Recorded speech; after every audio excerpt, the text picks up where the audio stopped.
ਵਾਹਿਗੁਰੂ ਜੀ ਕਾ ਖਾਲਸਾ ਵਾਹਿਗੁਰੂ ਜੀ ਕੀ ਫਤਿਹ। ਅੰਮ੍ਰਿਤ ਵੇਲੇ ਦੇ ਨਿਤਨੇਮ ਦੀ ਤੀਸਰੀ ਬਾਣੀ ਸਵਈਏ, ਜੋ ਇੱਕ ਸਵਈਏ ਦੀ ਸੰਥਿਆ ਪਹਿਲਾਂ ਹੋ ਚੁੱਕੀ ਹੈ। ਦੂਸਰਾ ਸਵਈਆ ਆਰੰਭ ਹੋ ਰਿਹਾ ਹੈ ਜੀ। ਵਾਹਿਗੁਰੂ ਜੀ। ਮਾਤੇ ਮਤੰਗ ਜਰੇ ਜਾਰ ਸੰਗ, ਅਨੂਪ ਉਤੰਗ ਸੁਰੰਗ ਸਵਾਰੇ। ਮਾਤੇ ਮਤੰਗ, ਹਾਂਜੀ, ਇਸ ਦਾ ਉਚਾਰਨ ਮਾਤੇ ਕੱਸ ਕੇ ਕਰਨਾ, ਮਾਤੇ ਨਹੀਂ ਕਰਨਾ। ਮਾਤੇ ਮਤੰਗ, ਮਾਤੇ ਦਾ ਅਰਥ ਹੈ ਮਸਤੇ ਹੋਏ, ਮਤੰਗ ਮੈਨੇ ਹਾਥੀ। ਮਾਤੇ ਕੱਸ ਕੇ ਬੋਲਣਾ, ਜਿਵੇਂ ਧੰਨ ਸ੍ਰੀ ਗੁਰੂ ਗ੍ਰੰਥ ਸਾਹਿਬ ਮਹਾਰਾਜ ਜੀ ਦੀ ਅੰਮ੍ਰਿਤ ਬਾਣੀ ਦੇ ਵਿੱਚ ਵੀ ਐਸੇ ਬਚਨ ਆਉਂਦੇ ਹਨ। ਪੰਕਤੀ ਜਿਵੇਂ ਆਉਂਦੀ ਹੈ, ਬੋਲ ਨਾ ਜਾਣੈ ਮਾਇਆ ਮਦ ਮਾਤਾ, ਉੱਥੇ ਵੀ ਮਾਤਾ ਹੈ ਕੱਸ ਕੇ, ਇੱਥੇ ਵੀ ਮਾਤੇ ਕੱਸ ਕੇ ਹੈ। ਮਾਤੇ ਮਤੰਗ ਜਰੇ ਜਾਰ ਸੰਗ, ਹਾਂਜੀ, ਸੰਗ ਤੇ ਵਿਸਰਾਮ ਲੱਗ ਜਾਂਦਾ। ਬਾਕੀ ਇਹ ਚਾਲ ਹੁੰਦੀ ਹੈ ਸਵਈਏ ਦੀ, ਜਿਵੇਂ ਚਾਲ ਨਾਲ ਹੀ ਮਾਤੇ ਮਤੰਗ ਜਰੇ ਜਰ ਸੰਗ, ਅਨੂਪ ਉਤੰਗ ਸੁਰੰਗ ਸਵਾਰੇ। ਹਾਂਜੀ, ਸੁਰੰਗ ਇਕੱਠਾ ਹੈ ਪਾਠ, ਇਹਨੂੰ ਸੋ ਰੰਗ ਨਹੀਂ ਕਹਿਣਾ। ਸੱਸੇ ਔਂਕੜ ਹੈ ਤੇ ਸੁਰੰਗ ਇਕੱਠਾ ਹੀ ਹੈ। ਸੁਰੰਗ ਸਵਾਰੇ। ਕੋਟ ਤੁਰੰਗ ਕੁਰੰਗ ਸੇ ਕੂਦਤ, ਹਾਂਜੀ, ਇਹ ਜੋ ਤੁਰੰਗ ਆਇਆ ਹੈ ਪਦ, ਤੱਤੇ ਨੂੰ ਔਂਕੜ ਧਿਆਨ ਦੇ ਨਾਲ ਇਹਦਾ ਉਚਾਰਨ ਕਰਨਾ ਹੈ। ਔਂਕੜ ਤੋਂ ਬਿਨਾਂ ਤਰੰਗ ਨਾ ਬੋਲਿਆ ਜਾਵੇ, ਕਿਉਂਕਿ ਤਰੰਗ ਲਹਿਰਾਂ ਦਾ ਨਾਮ ਹੈ, ਤਰੰਗਾਂ ਦਾ, ਤੇ ਤੁਰੰਗ ਘੋੜੇ ਦਾ ਨਾਮ ਹੈ। ਕੋਟ ਤੁਰੰਗ, ਕਰੋੜਾਂ ਹੀ ਘੋੜੇ। ਕੁਰੰਗ ਸੇ ਕੂਦਤ, ਇੱਥੇ ਵੀ ਕੱਕੇ ਨੂੰ ਔਂਕੜ ਲਾ ਕੇ ਇਹਦਾ ਉਚਾਰਨ ਕਰਨਾ। ਕੁਰੰਗ ਸੇ ਕੂਦਤ, ਕੁਰੰਗ ਕਹਿੰਦੇ ਹਿਰਨ ਨੂੰ। ਕੁਰੰਗ ਸੇ ਕੂਦਤ, ਕੂਦਤ ਤੇ ਵਿਸਰਾਮ ਲੱਗ ਜਾਂਦਾ। ਕੋਟ ਤੁਰੰਗ ਕੁਰੰਗ ਸੇ ਕੂਦਤ, ਪੌਨ ਕੇ ਗੌਨ ਕਉ, ਹਾਂਜੀ, ਕਉ ਇਹ ਕੱਕਾ ਊੜੇ ਔਂਕੜ ਹੈ, ਇਹਦਾ ਇਸ ਤਰ੍ਹਾਂ ਉਚਾਰਨ ਕਰਨਾ, ਕਉ। ਪੌਨ ਕੇ ਗੌਨ ਕਉ ਜਾਤ ਨਿਵਾਰੇ। ਇਹ ਪੰਕਤੀ ਫੇਰ ਪੜ੍ਹਦੇ ਹਾਂ।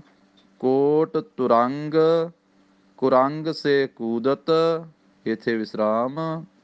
ਪੌਨ ਕੇ ਗੌਨ ਕਉ ਜਾਤ ਨਿਵਾਰੇ।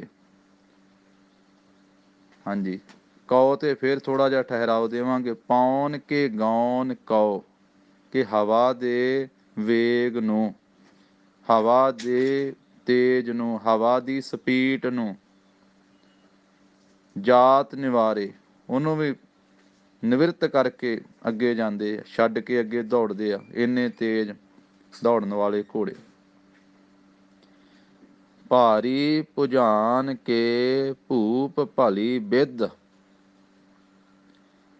ਭਾਰੀ ਭੁਜਾਨ ਕੇ ਭੂਪ ਭਲੀ ਬਿਧ, ਬਿਧ ਤੇ ਵਿਸਰਾਮ। ਬਿਧ ਧੱਦੇ ਨਾਲ, ਇਸ ਕਰਕੇ ਥੋੜ੍ਹਾ ਜਿਹਾ ਕੱਸ ਕੇ ਇਹਦਾ ਉਚਾਰਨ ਕੀਤਾ ਜਾਵੇਗਾ। ਭਾਰੀ ਭੁਜਾਨ ਕੇ ਭੂਪ ਭਲੀ ਬਿਧ, ਨਿਆਵਤ ਸੀਸ ਨਾ ਜਾਤ ਵਿਚਾਰੇ। ਵਿਚਾਰੇ ਬੱਬੇ ਨੂੰ ਸਿਹਾਰੀ ਨਾਲ ਉਚਾਰਨ ਕਰਨਾ, ਵਿਚਾਰੇ। ਨਿਆਵਤ ਸੀਸ, ਸੀਸ ਤੇ ਥੋੜ੍ਹਾ ਜਿਹਾ ਠਹਿਰਾਓ ਦੇਣਾ। ਜਿਹੜਾ ਨੰਨਾ ਹੈ ਉਹ ਅਗਲੇ ਪਾਸੇ ਲਾਉਣਾ, ਨਾ ਜਾਤ ਵਿਚਾਰੇ। ਇਹ ਨਹੀਂ ਵੀ ਨਿਆਵਤ ਸੀਸ ਨਾ, ਇੰਜ ਨਹੀਂ ਕਹਿਣਾ, ਫਿਰ ਅਰਥ ਦਾ ਅਨਰਥ ਹੋ ਜਾਂਦਾ। ਜੇ ਜਮਕ ਵੀ ਸਹੀ ਨਾ ਲੱਗੇ, ਨੰਨਾ ਸੀਸ ਵਾਲੇ ਪਾਸੇ ਲੱਗ ਜਾਵੇ ਤੇ ਫਿਰ ਇਹ ਅਰਥ ਸਹੀ ਸਪਸ਼ਟ ਨਹੀਂ ਹੁੰਦਾ। ਇਸ ਕਰਕੇ ਨਿਆਵਤ ਸੀਸ, ਵੀ ਸੀਸ ਨਿਵਾਉਂਦੇ ਆ, ਸੀਸ ਝੁਕਾਉਂਦੇ ਆ ਰਾਜੇ। ਕਿੰਨੇ ਕੁ ਰਾਜੇ ਆ, ਕਿੰਨੇ ਕੁ ਸਿਰ ਸੀਸ ਝੁਕਾਉਂਦੇ ਆ? ਨਾ ਜਾਤ ਵਿਚਾਰੇ, ਉਹ ਵਿਚਾਰੇ ਨਹੀਂ ਜਾਂਦੇ। ਨਾ ਜਾਤ ਵਿਚਾਰੇ, ਨੰਨਾ ਮੁਕਤਾ ਹੈ। ਇੱਕ ਵਾਰੀ ਫੇਰ ਇਹ ਪੰਕਤੀ ਪੜ੍ਹ ਲੈਂਦੇ ਹਾਂ। ਭਾਰੀ ਭੁਜਾਨ, ਭੱਬੇ ਨੂੰ ਔਂਕੜ ਲਾ ਕੇ ਭੁਜਾਨ ਕਹਿਣਾ। ਭਾਰੀ ਭੁਜਾਨ ਕੇ ਭੂਪ ਭਲੀ ਬਿਧ, ਇੱਥੇ ਵਿਸਰਾਮ। ਨਿਆਵਤ ਸੀਸ, ਇੱਥੇ ਥੋੜਾ ਜਿਹਾ ਠਹਿਰਾਓ। ਨਾ ਜਾਤ ਵਿਚਾਰੇ, ਨਿਆਵਤ ਸੀਸ, ਨਾ ਜਾਤ ਵਿਚਾਰੇ। ਏਤੇ ਭਏ ਤੋ ਕਹਾ ਭਏ ਭੂਪਤ, ਭੂਪਤ ਤੇ ਵਿਸਰਾਮ। ਏਤੇ ਭਏ ਤੋ ਕਹਾ ਭਏ ਭੂਪਤ, ਅੰਤ ਕਉ ਨਾਂਗੇ ਹੀ ਪਾਏ ਪਧਾਰੇ। ਅੰਤ ਕਉ ਕੱਕੇ ਕਨੌੜਾ ਹੈ। ਅੰਤ ਕਉ ਨਾਂਗੇ, ਇਹ ਬਿੰਦੀ ਨਾਲ ਹੈ। ਅੰਤ ਕਉ ਨਾਂਗੇ ਹੀ ਪਾਏ, ਇੱਥੇ ਬਿੰਦੀ ਤੋਂ ਬਿਨਾਂ ਹੈ ਪਾਏ। ਅਰਥ ਤਾਂ ਪੈਰਾਂ ਦਾ ਹੀ ਹੈ, ਵੀ ਨੰਗੇ ਪੈਰੀਂ ਚਲੇ ਗਏ। ਜਦੋਂ ਆਪਾਂ ਸਵਈਆ ਪੜ੍ਹਦੇ ਹਾਂ ਚੌਪਈ ਸਾਹਿਬ ਦੇ ਵਿੱਚ, ਉੱਥੇ ਪਾਏ ਗਹੇ ਜਬ ਤੇ ਤੁਮਰੇ, ਉੱਥੇ ਪਾਏ ਬਿੰਦੀ ਨਾਲ ਹੈ, ਇੱਥੇ ਬਿੰਦੀ ਤੋਂ ਬਿਨਾਂ ਹੈ ਪਾਏ। ਏਤੇ ਭਏ ਤੋ ਕਹਾ ਭਏ ਭੂਪਤ, ਅੰਤ ਕਉ ਨਾਂਗੇ ਹੀ ਪਾਏ ਪਧਾਰੇ। ਹਾਂਜੀ, ਪਧਾਰੇ ਧੱਦੇ ਨਾਲ, ਭੂਪਤ ਤੇ ਵਿਸਰਾਮ। ਏਤੇ ਭਏ ਤੋ ਕਹਾ ਭਏ ਭੂਪਤ, ਇੱਥੇ ਵਿਸਰਾਮ। ਅੰਤ ਕਉ ਨਾਂਗੇ ਹੀ ਪਾਏ ਪਧਾਰੇ।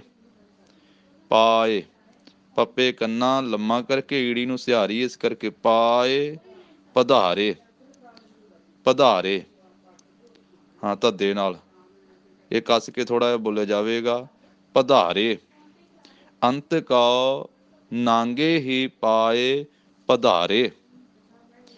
ਹੋਈਆਂ ਭੁੱਲਾਂ ਚੁੱਕਾਂ ਦੀ ਧੰਨ ਸ੍ਰੀ ਗੁਰੂ ਗੋਬਿੰਦ ਸਿੰਘ ਜੀ ਮਹਾਰਾਜ ਔਰ ਗੁਰੂ ਕਾ ਖਾਲਸਾ ਸੰਗਤ ਜੀ ਖਿਮਾ ਦੇਣੀ। ਅਖੀਰਲੀਆਂ ਪੰਕਤੀਆਂ ਦਾ ਜਾਪ ਕਰਕੇ ਫਤਿਹ ਗਜਾਉਂਦੇ ਹਾਂ। ਭਾਰੀ ਭੁਜਾਨ ਕੇ ਭੂਪ ਭਲੀ ਬਿਧ, ਨਿਆਵਤ ਸੀਸ ਨਾ ਜਾਤ ਵਿਚਾਰੇ। ਏਤੇ ਭਏ ਤੋ ਕਹਾ ਭਏ ਭੂਪਤ, ਅੰਤ ਕਉ ਨਾਂਗੇ ਹੀ ਪਾਏ ਪਧਾਰੇ। ਵਾਹਿਗੁਰੂ ਜੀ ਕਾ ਖਾਲਸਾ, ਵਾਹਿਗੁਰੂ ਜੀ ਕੀ ਫਤਿਹ।